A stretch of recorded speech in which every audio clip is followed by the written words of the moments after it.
Li Wanê piştî hevşaradara bajarê mezina Wanê Bediya Özgökçe Ertan ji kar hate dûrxistin û li şûna wê qayûm hat diyarkirin li bajêr xwepêşandanên şermezarkirinê hatin lidarxistin.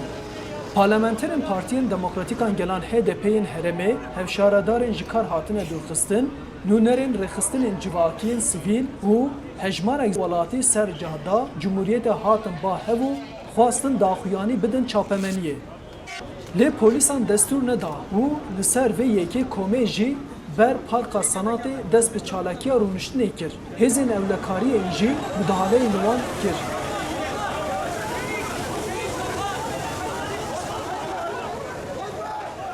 Piştî müdahaleyê çalakî li tevahiya navenda bajêr belavbûn û di navbera rûnişvanê polîsan da pevçûn derket.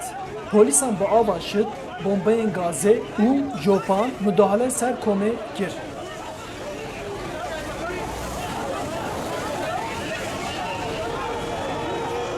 Kesên piraniya wan ciwan jî bertek nîşanê helwesta polîsan da. Di encama müdahaleyê da hejmarek welatî birîndar bûn û 25 xwepêşandan hatin desteserkirin.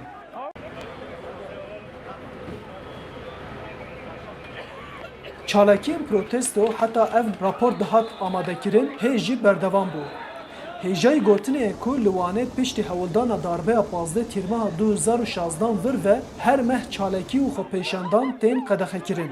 Tevî ku qedexe ji hizar rojan borî cara yekê ye ku li Wanê çalakiya wiha berfirah û girseyî tê lidarxistin. Arif Aslan, Dengê Amerîka, Wan.